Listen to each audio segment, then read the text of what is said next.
Hello everyone, welcome to exam web.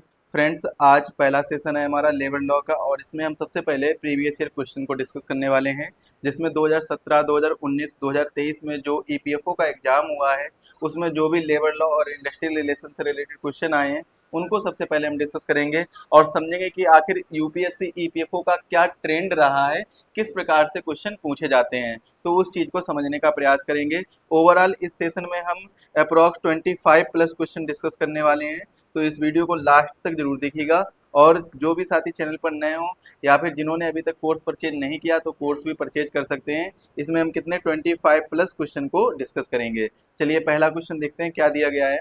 वेतन भुगतान अधिनियम 1936 के अंतर्गत कोई कर्मचारी तथा कर्मचारी तभी कवर किया जाएगा जब उसकी अधिकतम मासिक वेतन सीमा क्या होगी। तो देखिए क्या इसमें क्वेश्चन पूछा गया है। जो वेतन भुगतान अधिनियम 1936 है, इसके अंतर्गत कोई कर्मचारी तभी कवर किया जाएगा, मतलब इसके अंतर्गत जितने भी धाराएं हैं, जितने भी प्रोविजन हैं या फिर जितने भी अधिकार दिए गए हैं इसमें, तो वो किनको किनको मिलेंगे, जिनकी जो वेतन सीमा है उस कर्मचारी की यानी लेबर की जो वेतन सीमा है वो कितनी होनी चाहिए, 21,000 रुपए होनी चाहिए। 21,000 में 21,000 रुपए होनी चाहिए। और 2017 के संशोधन के अनुसार वेतन सीमा की गई थी 18,000 से 21,000। मतलब क्या है, 18,000 पहले थी पहले, लेकिन 2017 में संशोधन हुआ।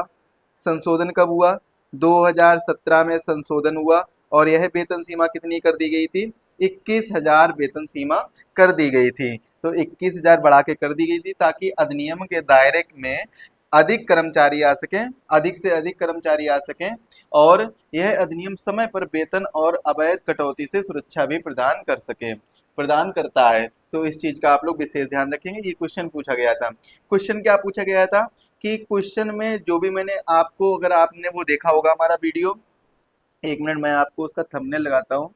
अगर आपने ये वाला वीडियो हमारा देखा होगा, ये वाला करंट टाइम में ये वीडियो देखा होगा, इंडस्ट्रियल रिलेशन का औद्योगिक संबंध का जो टॉप 100 एमसीक्यूज वाला है, इस एमसीक्यूज के अंतर्गत मैंने आपको बताया था क्या क्या आपको पढ़ना होगा, क्या क्या नहीं पढ़ना होगा। इसमें हम टॉप 100 एमसीक्यू डिस्कस कर रहे हैं। डिस्क्रिप्शन बॉक्स में लिंक दी गई है, आई बटन पर लिंक दी गई है, तो वहां से जाकर आप लोग ये वाला वीडियो देख सकते हैं। ये इसका एक्सप्लेनेशन दिया गया है। इसकी पीडीएफ आपको हमारे टेलीग्राम चैनल पर मिल जाएगी, तो टेलीग्राम चैनल को जरूर ज्वाइन कर लीजिए। डिस्क्रिप्शन बॉक्स में टेलीग्राम चैनल की लिंक दी गई है, कमेंट में पिन भी की गई है, वहां से आप लोग टेलीग्राम चैनल को ज्वाइन करके इस पीडीएफ को प्राप्त कर सकते हैं।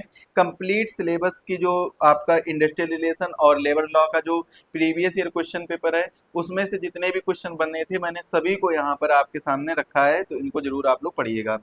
एक आपके लिए विशेष सूचना है, यदि आप ईओ, एओ या एपीएफसी किसी की भी तैयारी कर रहे हो यूपीएससी ईपीएफओ के एग्जाम के लिए, तो ये कोर्स हिंदी माध्यम के बच्चों के लिए मात्र 399 में अवेलेबल है।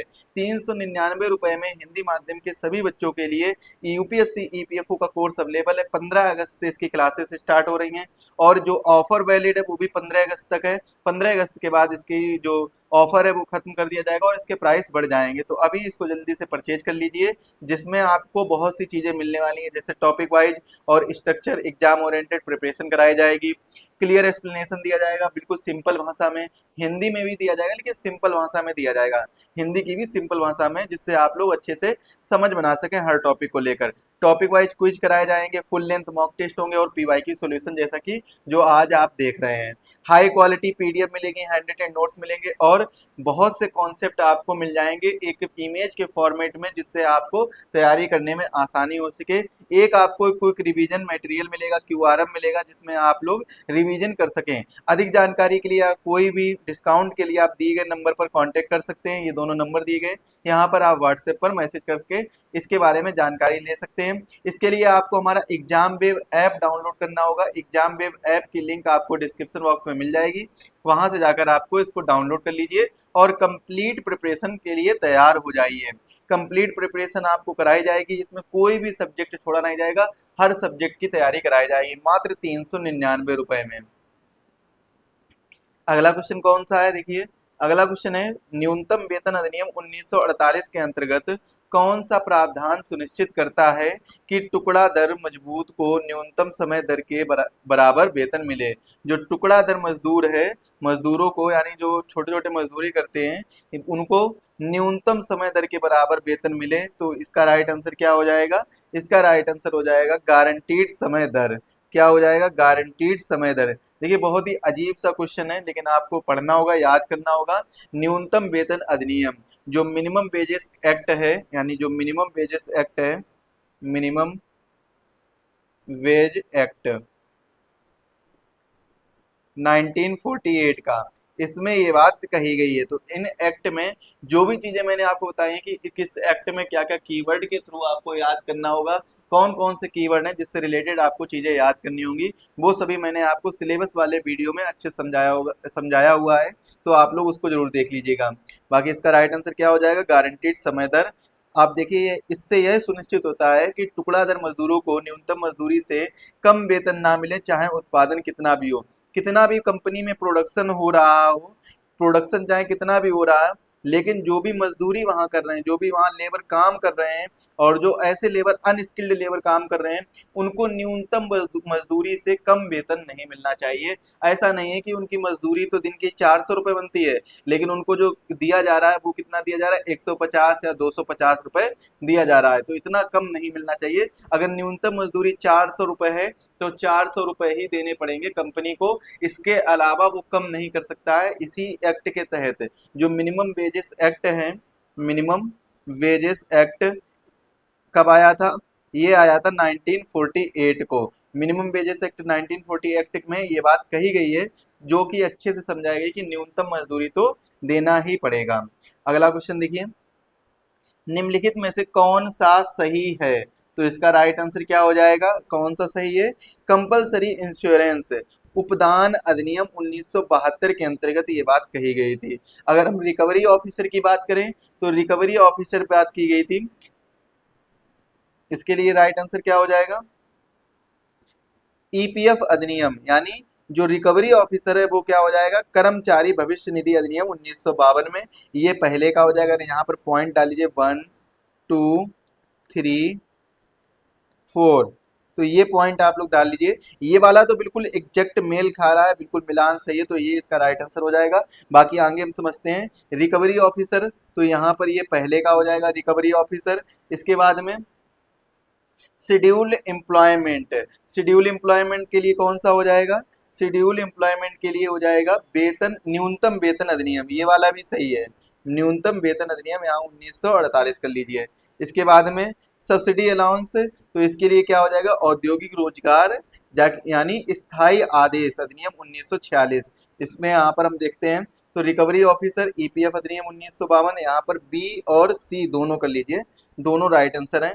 शेड्यूल एम्प्लॉयमेंट न्यूनतम वेतन अधिनियम 1948, कंपलसरी इंश्योरेंस उपदान अधिनियम 1972, सब्सिस्टेंस अलाउंस स्थायी आदेश अधिनियम 1946। अगला क्वेश्चन देखिए क्या दिया गया है। प्रमाणित स्थायी आदेश अपीलीय प्राधिकारी द्वारा भेजे जाने के कितने दिनों बाद लागू होते हैं? तो कितने दिनों बाद लागू होते हैं? राइट आंसर क्या हो जाएगा? 7 दिनों बाद लागू होते हैं। यदि कोई भी ऐसा आदेश है जो प्रमाणित है, अटेस्टेड है, वो स्थायी आदेश है, अगर वो अपीलीय प्राधिकारी द्वारा भेजे जाने के कितने दिन बाद कोई अपीलीय प्राधिकारी भेजता है तो वो कितने दिन बाद लागू हो जाता है? वो 7 दिन बाद लागू हो जाता है। राइट आंसर क्या हो जाएगा? 7 दिन। औद्योगिक रोजगार अधिनियम की धारा 7 के अनुसार, कौन सी धारा में ये बात कही है? धारा 7 के अनुसार प्रेषण के 7 दिन बाद स्थायी आदेश प्रभाव में आते हैं। अगला क्वेश्चन है, असंगठित श्रमिक सामाजिक सुरक्षा अधिनियम 2008 के अंतर्गत केंद्र सरकार द्वारा राष्ट्रीय सामाजिक सुरक्षा बोर्ड में कितने सदस्य नामित किए गए हैं? राइट आंसर इसका क्या होगा? ऑप्शन डी, 34 सदस्य नामित किए गए हैं। बोर्ड में केंद्र व राज्य सरकार के श्रमिक नियोक्ता, एनजीओ व विशेषज्ञ का प्रतिनिधित्व सुनिश्चित होता है। अगला क्वेश्चन है, निम्नलिखित में से कौन सी योजना असंगठित श्रमिक सामाजिक सुरक्षा अधिनियम 2008 के अंतर्गत नहीं आती है? इसका राइट आंसर क्या होगा? कौन सी योजना है जो नहीं आती है? कर्मचारी पेंशन योजना है। ये 2008 के अंतर्गत, जो श्रमिक सामाजिक सुरक्षा अधिनियम 2008 है, इसके अंतर्गत नहीं आती है। तो यह किस अधिनियम के अंतर्गत आती है? यह आती है ईपीएफ अधिनियम के अंतर्गत, ईपीएफ एक्ट के अंतर्गत आती है। अच्छा, आप लोग कमेंट बताइए ईपीएफ एक्ट कब आया था, जल्दी से बताइए ईपीएफ एक्ट कब आया था। तो इसका राइट आंसर क्या हो जाएगा, 1952 में आया था। कर्मचारी पेंशन योजना है जो, वो किसके अंतर्गत नहीं आती है, असंगठित श्रमिक सामाजिक सुरक्षा अधिनियम 2008 के अंतर्गत नहीं आती है। और यह किसके अंतर्गत आती है, ईपीएफ अधिनियम 1952 के अंतर्गत आती है। अगला क्वेश्चन है, कर्मचारी भविष्य निधि एवं विविध उपबंध अधिनियम यानी ईपीएफ अधिनियम 1952 के अंतर्गत अपीलीय प्राधिकारी कौन होता है। जो अपीलीय प्राधिकारी होता है वो कौन होता है, राइट आंसर इसका क्या हो जाएगा, ईपीएफ अपीलीय न्यायाधिकरण, ये इसका राइट आंसर हो जाएगा। ईपीएफ अपीलीय न्यायाधिकरण इस संस्था के अधिनियम के तहत विवाद, छूट व नुकसान से संबंधित अपीलों की सुनवाई करता है। इस चीज का आप लोग विशेष ध्यान रखेंगे, राइट आंसर अपीलीय न्यायाधिकरण। तीसरे बच्चे के जन्म पर महिला को अधिकतम मातृत्व लाभ कितना मिलेगा, यानी जब तीसरा बच्चा जन्म लेता है तो महिला को जो मैटरनिटी लीव वगैरह है, जो मैटरनिटी प्रॉफिट है, वो कितना मिलेगा, यानी उनको लीव मिलती है, छुट्टियां मिलती हैं, और साथ ही साथ में उनके उनका और उनके बच्चे के पालन पोषण के लिए भी कंपनी को कुछ ना कुछ नियम बताए गए हैं कि ये करना ही होगा। तो इसमें जो तीसरा बच्चा, यदि कोई महिला अपने तीसरे बच्चे को जन्म देती है तो उसको कितने सप्ताह का मातृत्व लाभ मिलेगा, राइट आंसर क्या हो जाएगा, 12 सप्ताह का मिलेगा। यानी अप्रोक्सली कितना, 3 मंथ का, अप्रोक्स 3 मंथ, 3 महीने का लीव मिल सकती है, मातृत्व लाभ मिल सकता है, यानी मैटरनिटी प्रॉफिट मिल सकता है। अगला क्वेश्चन देखेंगे, पहले क्या होता है, पहले 2 बच्चों के लिए 26 सप्ताह है, और परंतु तीसरे के लिए केवल कितने, 12 सप्ताह का लाभ मिलता है। 6 सप्ताह पहले व 6 सप्ताह बाद में, यानी बच्चे के जन्म से पहले 6 सप्ताह और बच्चे के जन्म के 6 सप्ताह बाद तक मैटरनिटी लीव मिलती है। अगला क्वेश्चन है, ईपीएफ अधिनियम के अंतर्गत कौन सा कथन गलत है, ईपीएफ अधिनियम के अंतर्गत कौन सा कथन है जो वो गलत है, राइट आंसर इसका क्या हो जाएगा, 50+ कर्मचारी वाली सहकारी समितियां जो बिजली का उपयोग नहीं करती हैं वे बाहर हैं, यानी ये कथन गलत दिया गया है, बल्कि ये कैसा होना चाहिए, वे बाहर नहीं, वे इसी के अंतर्गत आ जाती हैं। और बाकी पेंशन योजना इसमें शामिल है, जमा लिंक बीमा योजना भी इसमें शामिल है, नियोक्ता का अंशदान वेतन और डीए और प्लस रिटेनिंग भत्ता भी इसमें शामिल होता है। और शामिल कौन सा नहीं है, राइट आंसर इसका क्या हो जाएगा, ऑप्शन डी इसका राइट आंसर हो जाएगा, ये इसमें शामिल नहीं है। अगला क्वेश्चन देखिए, निम्नलिखित में से कौन सा अधिनियम बाह्य कर्मियों को कामगार की परिभाषा से बाहर रखता है, यानी जो कामगार की परिभाषा है इससे बाहर रखता है। तो राइट आंसर क्या हो जाएगा, फैक्ट्री अधिनियम। फैक्ट्री अधिनियम जो है वो बाह्य कर्मियों को कामगार की परिभाषा से बाहर रखता है। यह अधिनियम केवल फैक्ट्री परिसर के भीतर काम करने वाले लोगों पर ही लागू होता है और घर घर से काम करने वाले श्रमिक शामिल नहीं होते हैं। यानी जो कामगार अधिनियम होता है, सॉरी, यहाँ पर जो कामगार की परिभाषा होती है वो क्या होती है, फैक्ट्री एक्ट क्या कहता है, फैक्ट्री एक्ट ये कहता है कि जो कामगार होते हैं, जो कामगार होते हैं वो कौन लोग होते हैं, वो वे लोग होते हैं, कामगार वे लोग होते हैं कि जो फैक्ट्री के अंदर काम नहीं कर रहे होते हैं, फैक्ट्री के अंदर अंदर काम नहीं कर रहे होते हैं, वो क्या होते हैं, बाह्य कर्मियों को कामगार की परिभाषा से बाहर रखा जाता है। यानी जो बाह्य कर्मी होते हैं वो कामगार नहीं होते हैं फैक्ट्री एक्ट के तहत। फैक्ट्री एक्ट के तहत यानी फैक्ट्री में काम करने वाले लोग कामगार होंगे, लेकिन जो बाह्य कर्मी होंगे जो आप वर्क फ्रॉम होम कर रहे होंगे वो कामगार नहीं होंगे। इस चीज का आप लोग विशेष ध्यान रखेंगे। और यदि आपको इसकी पीडीएफ चाहिए तो टेलीग्राम चैनल को ज्वाइन कर लीजिए। बाकी आपके लिए एक और सूचना है, आप लोग हमारा कोर्स ज्वाइन कर सकते हैं, बहुत ही अच्छा और कम समय में काफ़ी ज़्यादा चीज़ें आपको कवर कराई जाएंगी और हिंदी माध्यम में कोर्स अवेलेबल है। वैसे तो हिंदी माध्यम में आपको कहीं पर भी कोर्स नहीं मिलेगा, लेकिन हम लोग आपके लिए एक अच्छा और ओरिएंटेड, एग्जाम ओरिएंटेड प्रिपरेशन लेकर आए हैं, जिसमें आपको हिंदी माध्यम में कंप्लीट प्रिपरेशन कराएंगे। यूपीएससी ईपीएफओ में इस बार वैकेंसी थोड़ी कम है पिछली बार की तरह, पिछली बार कट ऑफ भी ज़्यादा गई है, तो उसी को मद्देनजर रखते हुए ऐसी प्रिपरेशन कराएंगे जिससे आपके ज़्यादा से ज़्यादा मार्क्स बन सकें और कंप्लीट सिलेबस के नोट्स आपको मिलेंगे हिंदी में, और प्लस कुछ वर्ड कीवर्ड ऐसे हुए होंगे जिनको इंग्लिश में भी प्रोवाइड कराया जाएगा, जिससे आपको समझने में आसानी हो। चलिए अगला क्वेश्चन देखते हैं। संविदा श्रम नियमन एवं उन्मूलन अधिनियम के अंतर्गत संविदा श्रम पर प्रतिबंध लगाते हैं समय किस प्रकार का कार्य विचार में नहीं लिया जाता है। जब प्रतिबंध लगाते समय किस प्रकार का कार्य जो है वो विचार में नहीं लिया जाता है। इसका राइट आंसर क्या हो जाएगा, अस्थायी या मौसमी कार्य, जिसे हम इंटरमिटेंट वर्क बोलते हैं। इंटरमिटेंट का मतलब क्या होता है, इंटरमिटेंट का मतलब ये होता है कि कोई समय ऐसा हो, जैसे अगर सपोज करिए हम एक एग्जाम्पल फार्मिंग को लेकर एग्जाम्पल लेते हैं। फार्मिंग को लेकर एग्जाम्पल ये है कि अगर हमें गेहूं की पैदावारी करनी है यानी वीट की फसल लगानी है, तो जो वीट की फसल जो होती है वो किस महीने में, अक्टूबर और नवंबर महीने में बहुत अच्छे से यहाँ पर इसी महीने में ये फसल लगाई जाती है, और जो वीट की पैदावारी स्टार्ट होती है वो इसी महीने में स्टार्ट होती है। तो क्या अगर ये कह दिया जाए कि अप्रैल के महीने में वीट की फसल लगाओ, तो क्या ऐसा संभव हो सकता है? तो ऐसा तो संभव नहीं होगा ना, क्योंकि जो गेहूं को न्यूट्रिएंट्स चाहिए होते हैं, जो मिट्टी से चाहिए होता है, जो मौसम से चाहिए होता है, क्लाइमेट से चाहिए होता है, वो उसको केवल अक्टूबर और नवंबर महीने का ही क्लाइमेट दे सकता है, बाकी अन्य कोई नहीं दे सकता है। तो अगली जब फसल लगानी होगी तो अब अप्रैल में नहीं लगा सकते, तो अगले में यानी अगर आपने 2025 अक्टूबर नवंबर 2025 में गेहूं की फसल मिस कर दी लगाना, तो अब ये नहीं है कि आप इसको अप्रैल या मई जून में लगा लीजिए। तो अप्रैल या मई जून में नहीं लगा पाएंगे, तो इसको वापस से आप अक्टूबर और नवंबर महीने में ही लगा पाएंगे।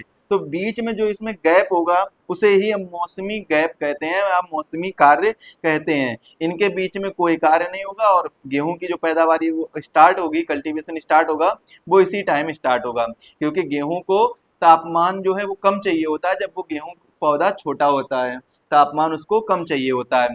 तो इसी प्रकार से ये होता है इंटरमिटेंट वर्क। जो संविदा श्रम होता है, इसके अधिनियम के अंतर्गत जो संविदा श्रम पर प्रतिबंध लगाते समय किस प्रकार का कार्य विचार में नहीं लिया जाता है, अस्थायी या मौसमी कार्य को विचार में नहीं लिया जाता है, क्योंकि ये तो करना ही होगा। अगला क्वेश्चन देखेंगे क्या है। फैक्ट्री अधिनियम के अंतर्गत सुरक्षा समिति यानी सेफ्टी कमेटी अनिवार्य होती है जब, तो कब अनिवार्य होती है फैक्ट्री अधिनियम के अंतर्गत सुरक्षा समिति या सेफ्टी कमेटी कब अनिवार्य होती है। इसका राइट आंसर क्या हो जाएगा, ऑप्शन बी, खतरनाक पदार्थों का उपयोग हो। जब खतरनाक पदार्थों का उपयोग हो तब सुरक्षा समिति अनिवार्य होती है। देखिए 1000 श्रमिक हो, यहाँ पर भी सुरक्षा समिति अनिवार्य होगी, लेकिन वो फैक्ट्री अधिनियम के तहत नहीं, वो हम लोगों के लिए, हम लोग ऐसा सोच सकते हैं। भारी मशीनरी हो तब भी सुरक्षा अनिवार्य होगी। देखो सुरक्षा तो हर जगह पर अनिवार्य होती है, सिंगल पर्सन की भी लाइफ इंपॉर्टेंट होती है और मैक्सिमम पर्सन की लाइफ भी इंपॉर्टेंट होती है, चाहे वो कितने भी पर्सन एक जगह पर काम कर रहे हो। लेकिन यहाँ पर क्या है कि जब खतरनाक पदार्थ हो, जो सबसे ज्यादा अनिवार्य है वो कौन सा अनिवार्य होगा, वो अनिवार्य ये होगा कि जब सबसे ज्यादा खतरनाक पदार्थ हो। सपोज आप एक चीज सोचिए, आप लोग एक चीज सोचिए कि किसी भी सुरक्षा समिति भी अनिवार्य होगी फैक्ट्री अधिनियम के तहत जब 1000 श्रमिक हो, क्या इस जगह पर अनिवार्य होगी? तो आप लोग सोचेंगे कि यहाँ पर अनिवार्य हो सकती है, अगर नुकसान होगा तो 1000 लोगों को होगा, तो यहाँ पर तो रेयर चांस है। अगर यहाँ की अगर बात करें भारी मशीनरी हो, तो क्या भारी मशीनरी में अनिवार्य हो सकता है? तो भारी मशीनरी में भी अनिवार्य होगा, लेकिन यहाँ पर मशीनों का नुकसान हो सकता है अगर कुछ भी होता है तो, और लोगों का भी नुकसान हो सकता है। श्रमिक जहाँ पे 500 से ज्यादा श्रमिक हो तो वहां पर भी अनिवार्य नहीं होगा। लेकिन अगर जहां पर खतरनाक पदार्थों का उपयोग हो रहा हो वहां पर तो सुरक्षा समिति जरूर अनिवार्य होगी, क्योंकि यहाँ पर केवल फैक्ट्री का नहीं, वहां के केवल लोगों का नहीं, अपितु आसपास के लोगों को भी नुकसान होता है। तो उसी नुकसान को बचने के लिए सुरक्षा समिति अनिवार्य कर दी जाती है। किनके लिए वो अनिवार्य कर दी जाती है? जहां खतरनाक पदार्थ उपयोग हो उस जगह पर सुरक्षा समिति अनिवार्य कर दी जाती है। ऐसा नहीं है कि इसका आंसर ये नहीं हो सकता था 1000 श्रमिक हो, या फिर इसका आंसर ये नहीं हो सकता था कि 500 से अधिक श्रमिक हो या भारी मशीनरी हो। ये हो सकता था आपके लिए, लेकिन जो फैक्ट्री अधिनियम क्या कहता है, फैक्ट्री अधिनियम यही कहता है कि जहां पर 500 से ज्यादा, जहां पर खतरनाक पदार्थों का उपयोग हो रहा हो वहां पर सुरक्षा समिति अनिवार्य होनी ही चाहिए। फैक्ट्री अधिनियम की धारा 41G के अनुसार यदि किसी फैक्ट्री में खतरनाक प्रक्रिया होती है तो उसमें सुरक्षा समिति बनाना अनिवार्य है, चाहे श्रमिकों की संख्या कुछ भी हो, श्रमिकों की संख्या पर डिपेंड नहीं करता है, नंबर ऑफ लेबर पर कोई भी डिपेंडेंसी नहीं है। ऐसा नहीं है कि श्रमिकों की संख्या यहाँ पर 5 भी हो सकती है, या 10 भी हो सकती है, 11 भी हो सकती है, या फिर आप कह सकते हैं 20 प्लस भी हो सकती है, 50 प्लस भी हो सकती है, या सिंगल भी हो सकता है। अगर वहां पर कोई भी ऐसा जो फैक्ट्री अधिनियम में कोई ऐसा कार्य चल रहा हो, कोई खतरनाक प्रक्रिया चल रही हो, प्रक्रिया होती है, तो उसके अंतर्गत क्या होगा, उसके अंतर्गत खतरनाक पदार्थों को बचाने के लिए एक सुरक्षा कमेटी भी बनाई जा सकती, बनाई जानी अनिवार्य होगी। ये चीज आप लोग याद रखेंगे। अगला क्वेश्चन है, औद्योगिक विवाद अधिनियम के अंतर्गत शिकायत निवारण समिति यानी ग्रेवेंस रिड्रेसल कमेटी के बारे में कौन सा कथन गलत है, ये बताना है आपको, कौन सा कथन जो है वो गलत है। तो राइट आंसर क्या हो जाएगा, अध्यक्ष की नियुक्ति सरकार करती है। अच्छा, यहाँ पर आप लोग सिर्फ इतना बताइए, समान प्रतिनिधित्व होता है, ये तो एक सिंपल सी बात है, इसको हम अभी 50-50 में रखते हैं, ये हो भी सकता है या नहीं भी हो सकता है। 20 प्लस कर्मचारियों वाले संस्थानों में अनिवार्य है। जो औद्योगिक विवाद अधिनियम के अंतर्गत जो शिकायत निवारण समिति है, वहां पर 20 प्लस कर्मचारी होने वाले संस्थान में ही अनिवार्य है। तो ये तो सही बात है, ये तो बिल्कुल सही बात है, क्योंकि हमें गलत कथन छांटना है, तो हमें जो भी मोस्ट प्रोबेबली सही लगे उनको आप लोग टिक कर लीजिए, जो 50-50 लगे उसको आप लोग अलग रखिए। अधिकतम 6 सदस्य हो, तो ये बात भी बिल्कुल सही है। अधिकतम सदस्य कितने हो, अधिकतम सदस्य 6 हो सकते हैं। तो किसमें अधिकतम सदस्य 6 हो सकते हैं, ग्रीवेंस रिड्रेसल कमेटी में।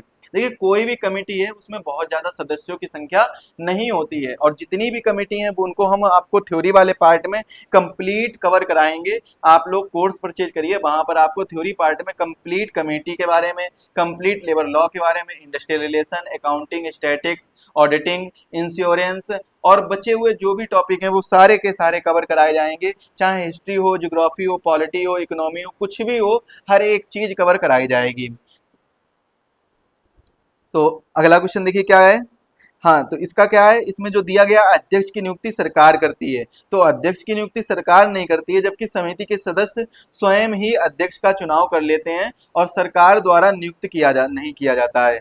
क्योंकि सिंपल सी बात है, कोई भी अगर कोई एक छोटी सी फैक्ट्री है और फैक्ट्री में अगर मान लीजिए एक कमेटी बनाई जा रही है, तो कमेटी का जो मेन चेयरमैन होगा वो कौन होगा, मेन चेयरमैन तो आसपास के लोग जो उसी के मेंबर होते हैं, या फिर जो भी यूनियन होता है उसमें, तो वो बन जाता है मेन।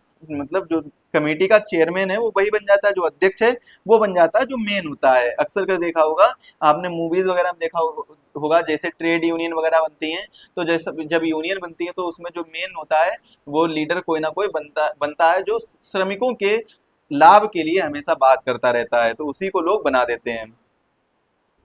अगला क्वेश्चन है, श्रम न्यायालयों और न्यायाधिकरणों में कानूनी प्रतिनिधित्व यानी वकील द्वारा कब अनुमत होता है। तो कब अनुमत होता है, जब दूसरे पक्ष की सहमति से। कैसे होता है, दूसरे पक्ष की सहमति से होता है।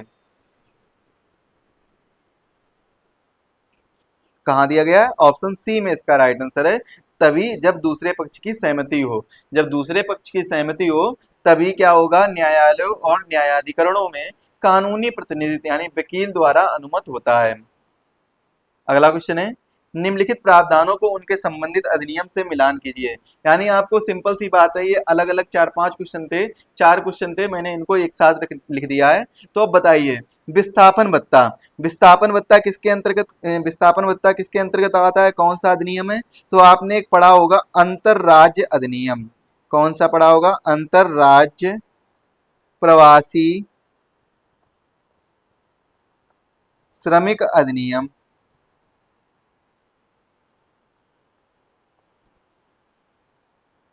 प्रमाणित सर्जन, प्रमाणित सर्जन किसके अंतर्गत आता है, फैक्ट्री अधिनियम के अंतर्गत आ जाता है।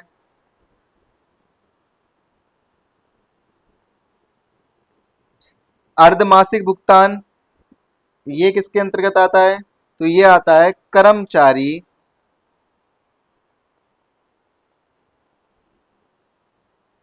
क्षतिपूर्ति अधिनियम।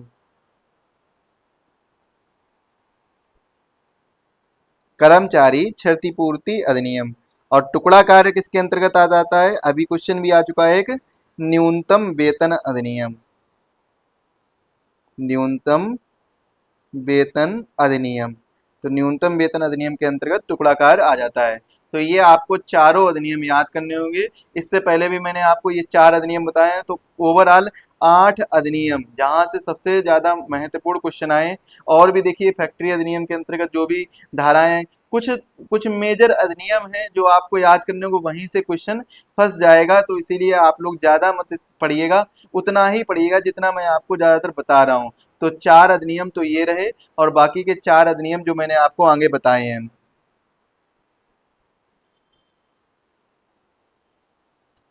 आगे देखिए अगला क्वेश्चन क्या दिया गया है। अगला क्वेश्चन दिया गया है, स्थायी आदेश अधिनियम के अंतर्गत, स्थायी आदेश अधिनियम के अंतर्गत स्थायी आदेशों की व्याख्या से संबंधित विवाद किस प्राधिकारी को भेजा जाता है। तो किस प्राधिकारी को भेजा जाता है? श्रम न्यायालय यानी लेबर कोर्ट को भेजा जाता है। जो लेबर कोर्ट होता है इसको भेजा जाता है। और किस धारा के अंतर्गत भेजा जाता है? अगर संबंधित धारा की बात की जाए, ये जो भेजा जाएगा उसका कौन सी धारा है?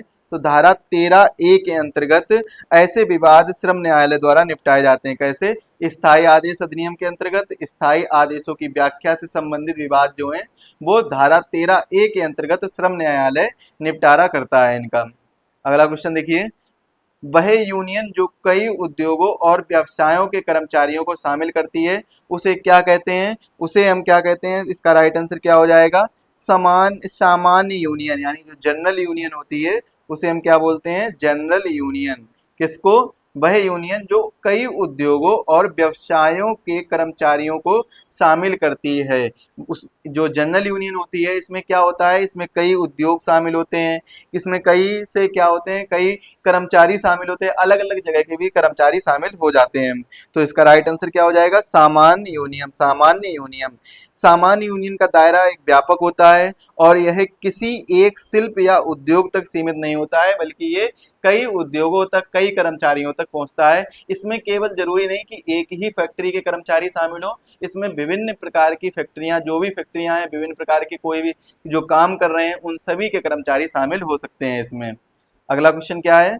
प्रबंधन में श्रमिकों की भागीदारी संविधान के किस नीति निर्देशक तत्व के तहत बात की गई है? तो सबसे पहले तो आप ये बताइए, directive principle of state policy, यानी जो डीपीएसपी है, directive principle of state policy, जो डीपीएसपी है, संविधान के भाग कौन से भाग में दी गई है? तो सर बताइएगा कि ये दी गई है आपको भाग 4 में देखने को मिलेगी। भाग 4 में आपको जब ये देखने को मिलेगा तो कहाँ से कहाँ तक? 36 से 51 तक। आर्टिकल कौन सा है? 36 से 51 तक। इसके बाद में 36 से 51 तक आपको क्या? डीपीएसपी देखने को मिलेगा। संविधान में जो डीपीएसपी यानी directive principle of state policy राज्य के नीति निर्देशक तत्व है, इसमें श्रम प्रबंधन में श्रमिकों की भागीदारी, ये कहाँ पर बात की गई है? ये बात की गई है अनुच्छेद 43A के अंतर्गत बात की गई है। राइट आंसर क्या हो जाएगा? अनुच्छेद 43A। 42वें संविधान संशोधन द्वारा इसे जोड़ा गया था। यानी कौन सा संविधान संशोधन था जब इसको जोड़ा गया था? 43A को 42वें संविधान संशोधन द्वारा जोड़ा गया था। जोड़ा गया था।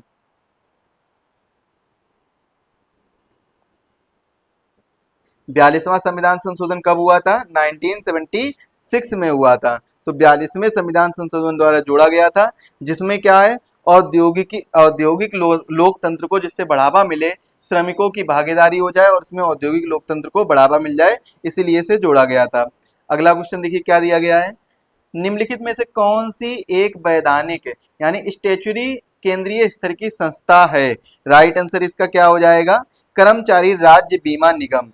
कर्मचारी राज्य बीमा निगम जो है ये इसका राइट आंसर हो जाएगा। जो ईसीआईएससी यानी ईसीआई अधिनियम 1948 के अंतर्गत स्थापित एक वैधानिक निकाय है जो सामाजिक सुरक्षा सेवाएं प्रदान करता है। क्या चीज? कर्मचारी राज्य बीमा निगम है जो वो क्या करता है? सामाजिक सुरक्षा और सेवा प्रदान करता है। ये एक वैधानिक निकाय है यानी स्टेचुरी बॉडी है। ईसीआईसी, ईसीआईसी, ईएस सॉरी ईएसआईसी कौन सा है? ESIC act. तो ये एक्ट कब आया था? 1948 में आया था। तो इसी के तहत इसको जोड़ा गया था, स्टेचुरी बॉडी के तहत। अगला क्वेश्चन देखिए क्या है। भारत में नकद रहित चिकित्सा लाभ नॉन कैश मेडिकल बेनिफिट प्रदान करने वाला पहला अधिनियम कौन सा था? नकद रहित चिकित्सा लाभ यानी नॉन कैश मेडिकल बेनिफिट किस एक्ट के द्वारा प्रदान किया गया था? तो इसका राइट आंसर क्या हो जाएगा? इसका राइट आंसर हो जाएगा ईएसआई अधिनियम 1948। ईएसआई अधिनियम 1948 के अंतर्गत ये जोड़ा गया था। यह अधिनियम अस्पतालों, दवाओं, चिकित्साओं, सेवाओं आदि के माध्यम से व्यापक स्वास्थ्य लाभ प्रदान करता है। अगला क्वेश्चन देखिए क्या दिया गया है। अगला क्वेश्चन दिया गया है डॉक्टर आयक्रॉयड का सूत्र यानी डॉक्टर आयक्रॉयड फार्मूला किस वेतन के निर्धारण में उपयोग किया जाता है? राइट आंसर क्या हो जाएगा? मिनिमम वेजेस यानी न्यूनतम वेतन के निर्धारण में डॉक्टर आयक्रॉयड फार्मूला का यूज किया जाता है। बहुत ही इंपॉर्टेंट क्वेश्चन है ये, आपका दोबारा क्वेश्चन बन सकता है। ऐसी कई क्वेश्चन ऐसे बन सकते हैं, तो इनको आप लोग जरूर पढ़िएगा। जितने भी थिंकर्स हुए हैं, जो भी जितने भी थिंकर्स हुए हैं उनको एक बार जरूर देखिएगा, चाहे वो लेबर लॉ से संबंधित हो या इंडस्ट्रियल रिलेशन से संबंधित हो। जिन जिन जिन थिंकर्स ने जो जो परिभाषाएं दी हैं, डिफिनीशन दी है, उनको भी आप लोग अच्छे से नोट्स बना लीजिएगा। अगर आप लोग नहीं बना पा रहे हैं तो आप हमारा कोर्स ज्वाइन करिए, आपको वहां पर सब कुछ मिल जाएगा। बिल्कुल आपको अच्छे फॉर्मेट में, एक हैंड रिटन नोट्स में प्लस टाइपिंग में आपको पीडीएफ मिल जाएंगे, जिससे आप लोग प्रिंट आउट भी निकलवा कर अच्छे से पढ़ सकते हैं। ऑयक्राइड फार्मूला क्या कहता है कि ऑयक्राइड सूत्र में परिवारों की कैलोरी आवश्यकता, वस्त्र, मकान, शिक्षा और चिकित्सा खर्च को शामिल करके न्यूनतम वेतन तय किया जाता है। यह भारतीय श्रम सम्मेलन की सिफारिशों का आधार भी बना। अगला क्वेश्चन है निम्नलिखित में से कौन सा ट्रेड यूनियन सुरक्षा उपाय यानी ट्रेड यूनियन सिक्योरिटी मेजर नहीं करता है? तो राइट आंसर इसका क्या हो जाएगा? Option C open shop system. Open shop system है जो, वो क्या काम करता है? ओपन शॉप में कर्मचारियों को यूनियन से जुड़ना अनिवार्य नहीं होता है, यानी जो यूनियन होती हैं वे सुरक्षा नहीं दी जाती है। अन्य विकल्प यूनियन की सदस्यता को अनिवार्य या प्रोत्साहित करते हैं, चाहे वो क्लोज शॉप सिस्टम हो या फिर एजेंसी शॉप सिस्टम हो या यूनियन शॉप सिस्टम हो। इनमें क्या है? इनमें यूनियन सुरक्षा नहीं मिलती है, बाकी इसमें जो ओपन शॉप सिस्टम है इसमें यूनियन सुरक्षा नहीं मिलती है। यानी आप सिंपल सी बात करिए कि अगर आप किसी एजेंसी के थ्रू काम कर रहे हैं, आप किसी एजेंसी में वर्क कर रहे हैं, अगर वहां पर यूनियन होगी, ट्रेड यूनियन होगी, तो आपको इसका क्या मिलेगा? फायदा मिलेगा। सुरक्षा उपाय जितने भी होंगे वो सब मिलेंगे। यदि आप क्लोज्ड शॉप सिस्टम में वर्क कर रहे हैं तो इसमें भी क्या है? क्लोज शॉप सिस्टम का मतलब ये होता है कि अगर आप किसी फैक्ट्री में वर्क कर रहे हैं और फैक्ट्री के अंतर्गत जितने भी लोग हैं वो सभी वर्क करते रहेंगे, तो इसमें आप लोगों को क्या है? इसमें भी आपको यूनियन में शामिल होने का मौका मिलेगा। लेकिन ओपन शॉप सिस्टम ऐसा नहीं है और यूनियन शॉप सिस्टम में भी शामिल होने का मौका मिलेगा। तो इसका राइट आंसर क्या हो जाएगा? इसका राइट आंसर ऑप्शन सी हो जाएगा। Option C open shop system, open shop system इसका राइट आंसर होगा। अगला क्वेश्चन है न्यूनतम वेतन अधिनियम 1948 के अंतर्गत केंद्रीय सलाहकार बोर्ड का अध्यक्ष कौन बन सकता है? केंद्रीय सलाहकार बोर्ड का जो अध्यक्ष है वो न्यूनतम वेतन अधिनियम 1948 के अंतर्गत कौन बन सकता है? ये क्वेश्चन पूछा गया है। राइट आंसर इसका क्या हो जाएगा? सरकार द्वारा नामित पदाधिकारी ही केवल क्या कर सकता है? न्यूनतम वेतन अधिनियम 1948 के अंतर्गत केंद्रीय सलाहकार बोर्ड का अध्यक्ष बन सकता है। तो अध्यक्ष की अगर बात करें तो सरकार द्वारा नामित पदाधिकारी ही बन सकता है। अगला क्वेश्चन है निम्नलिखित में से कौन सी विषय वस्तु संविधान की 7वीं अनुसूची के राज्य सूची लिस्ट में आती है? राज्य सूची लिस्ट में आती है कौन सी विषय वस्तु है? देखिए 7वीं अनुसूची की अगर हम बात करें यानी 7th शेड्यूल की अगर बात करें तो 7th शेड्यूल में क्या आता है? 7th शेड्यूल में लिस्ट के बारे में बताया गया है। तो ओवरऑल कितनी लिस्ट है? एक तो सेंट्रल लिस्ट है, सेंट्रल लिस्ट यानी केंद्र सूची, एक है स्टेट लिस्ट यानी राज्य सूची, और तीसरी क्या है? तीसरी है सेंट्रल लिस्ट, स्टेट लिस्ट, और तीसरी है कनकरेंट लिस्ट। तो कनकरेंट लिस्ट जो है वो क्या है? समवर्ती सूची। सेंट्रल लिस्ट के अंतर्गत केंद्र सरकार कानून बनाती है, इसमें कौन कानून बनाएगी? केंद्र सरकार कानून बनाएगी। इसमें राज्य सरकार कानून बनाएगी, और इसमें कनकरेंट लिस्ट में केंद्र और राज्य, केंद्र प्लस राज्य दोनों मिलकर कानून बनाते हैं। अगर एक क्वेश्चन आपसे ये पूछा जाए, बहुत ही इंपॉर्टेंट क्वेश्चन है, ध्यान से सुनिएगा, लेबर यानी जो श्रमिक हैं ये किस अनुसूची के 7वीं अनुसूची में किस सूची के अंतर्गत आते हैं? तो आप लोग 1 मिनट सोचिएगा और बताइएगा कि इसका राइट आंसर क्या हो जाएगा। वीडियो को पॉज कर लीजिए और सोचिएगा कि इसका राइट आंसर क्या हो सकता है। यानी लेबर के ऊपर कोई कानून बनाने हैं, लॉ बनाने हैं, तो वो कौन बनाएगा? सेंट्रल लिस्ट बनाएगा, स्टेट लिस्ट के अंतर्गत आएगा या कनकरेंट लिस्ट के अंतर्गत आएगा? तो इसका राइट आंसर क्या हो जाएगा? इसका राइट आंसर होगा कनकरेंट लिस्ट, यानी समवर्ती सूची। समवर्ती सूची के अंतर्गत आता है। केंद्र और राज्य दोनों मिलकर लेबर यानी श्रमिकों के ऊपर कानून बना सकते हैं, और इसीलिए जो 2019 और 20 में 4 नए कोड आए थे, जो 4 नए कोड आए थे, जो पिछले 40 कोड को मिलाकर 4 नए कोड बनाए गए थे, उसमें से बहुत से एक्ट जो हैं वो इम्प्लीमेंट ही नहीं हो पाए हैं, क्योंकि अक्सर कर डिस्प्यूट बना रहता है केंद्र सरकार और राज्य सरकार को बीच में इसको लेकर कि क्या क्या कानून बनाने चाहिए, क्या क्या कानून नहीं बनाने चाहिए। कोई वैसा डिस्प्यूट नहीं बना रहता है, सिर्फ कानून को बनाने को लेकर डिस्प्यूट बना रहता है। तो इसका राइट आंसर क्या हो जाएगा? क्वेश्चन नंबर 24 का राइट आंसर होगा विकलांगों और बेरोजगारों की सहायता। ये इसका राइट आंसर हो जाएगा। ये राज्य सूची के अंतर्गत आता है। बाकी जो श्रम है, श्रम वो किसके अंतर्गत आता है? श्रम श्रम के अंतर जो आता है वो समवर्ती सूची में आता है, लेकिन विकलांगों और बेरोजगारों के लिए सहायता जो है वो राज्य सूची का विषय है। कौन सी? राज्य सूची का विषय है। अगला क्वेश्चन देखिए, मनुष्य स्वार्थी है और उस पर कानून द्वारा नियंत्रण आवश्यक है, यह विचार किस सिद्धांत से संबंधित है? मनुष्य स्वार्थी है, अगर उस पर नियंत्रण करना है तो उसके लिए नए नए कानून बनाने होंगे, या कानून द्वारा नियंत्रण ही उन पर किया जा सकता है मनुष्यों के ऊपर। तो यह विचार किस सिद्धांत से संबंधित है? राइट आंसर इसका क्या हो जाएगा? यह पुलिस सिद्धांत यानी पुलिस थ्योरी से संबंधित है। अगला क्वेश्चन देखिए, प्रत्येक व्यक्ति को सामाजिक सुरक्षा का अधिकार है, यह कथन कहाँ से लिया गया है? प्रत्येक व्यक्ति को सामाजिक सुरक्षा का अधिकार है, यह कथन लिया गया है मानवाधिकारों की सार्वभौमिक घोषणा से लिया गया है। अगला क्वेश्चन देखिए, मानवाधिकारों सॉरी इसमें थोड़ा सॉल्यूशन देख लेते हैं। 1948 की यूडीएचआर की धारा 22 में यह अधिकार उल्लेखित है, यह सामाजिक सुरक्षा के सभी मूल अधिकार मानती है। अगला क्वेश्चन है, विलियम बेब्रिज ने सामाजिक सुरक्षा के लिए किन 5 दैत्यों यानी जायंट्स की पहचान की थी? वो कौन कौन से 5 दैत्य हैं जो सामाजिक सुरक्षा के लिए विलियम बेब्रिज ने जिनकी पहचान की थी? तो इसका राइट आंसर क्या हो जाएगा? अभाव, रोग, अज्ञानता, गंदगी और आलस्य। ये इसका राइट आंसर हो जाएगा। सामाजिक सुधार के लिए इन 5 दैत्यों को सबसे पहले दूर करना होगा। इसके बाद में ही सामाजिक सुधार यानी सोशल डेवलपमेंट हो सकता है, सोशल यानी सामाजिक विकास हो सकता है। 1942 की बेब्रिज रिपोर्ट के ने आधुनिक कल्याणकारी राज्य की नींव रखी। इन 5 समस्याओं को समाप्त करने की भी बात की थी। वो 5 समस्याएं कौन कौन सी हैं?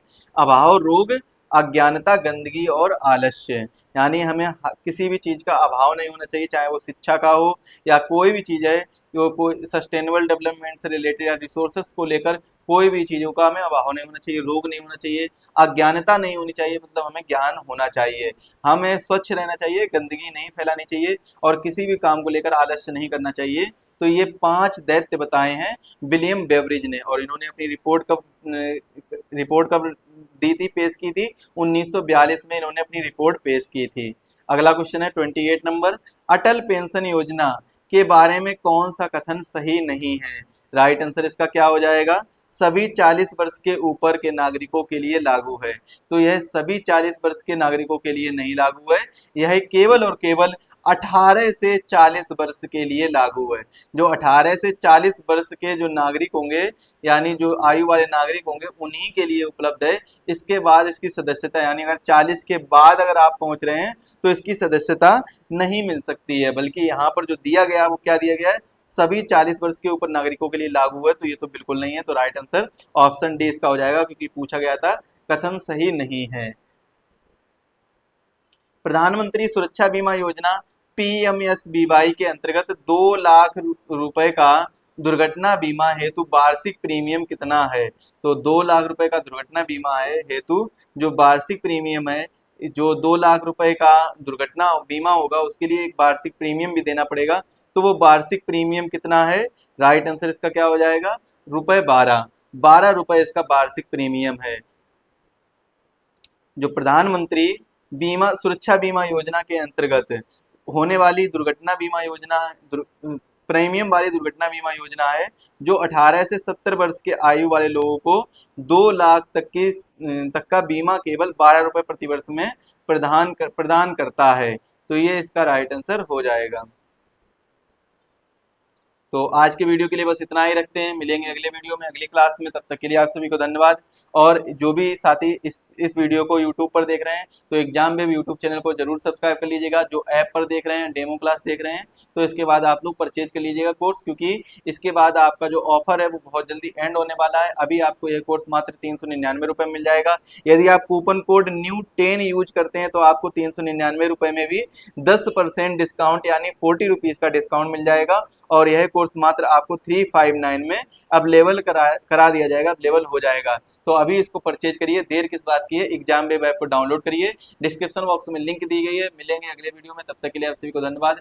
और चैनल को जरूर सब्सक्राइब कर लीजिएगा, बेल आइकन को प्रेस करिए वीडियो की लेटेस्ट नोटिफिकेशन के लिए।